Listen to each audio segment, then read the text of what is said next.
यानंतर आता एक महत्त्वाची बातमी समोर येते। संभाजीनगरमधून भाजप नगरसेवक राजू शिंदे यांच्या मनधरणीचे प्रयत्न अयशस्वी ठरलेले आहेत। राजू शिंदेंसह 16 नगरसेवकांनी भाजपला या ठिकाणी रामराम केलेला आहे। रावसाहेब दानवे आणि अतुल सावे यांनी राजू शिंदेंचं मन वळवण्याचे जोरदार प्रयत्न केले होते, मात्र त्यांना यामध्ये अपयश आले। राजू शिंदे आपल्या समर्थक नगरसेवकांसह आता ठाकरे गटामध्ये प्रवेश करणार असल्याचं निश्चित झालंय।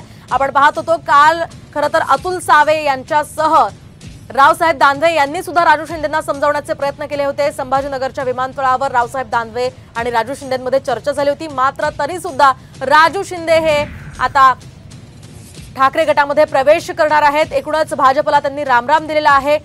भाजपला खरं तर हा मोठा धक्का मानला जातोय। विधानसभेच्या पार्श्वभूमीवर राजू शिंदे यांना समजावण्यामध्ये, त्यांची मनधरणी करण्यामध्ये भाजपला हे अपयश आलेलं आहे आणि ठाकरे गटाला या ठिकाणी राजू शिंदे यांच्या रूपाने कसा फायदा होतो तेही पाहणं आगामी काळामध्ये अतिशय महत्त्वाचं असणार आहे।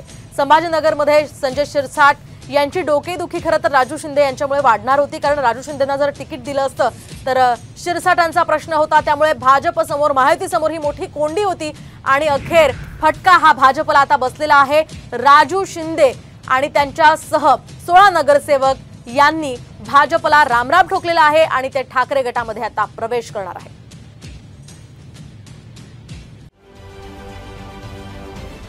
महाराष्ट्रातील सर्व बातम्यांचे विश्वासार्ह व्यासपीठ, सकाळच्या सर्व सोशल मीडिया प्लॅटफॉर्मला लाईक, फॉलो आणि सबस्क्राइब करा। तसंच सर्व नोटिफिकेशनसाठी बेल आयकॉन प्रेस करायला विसरू नका।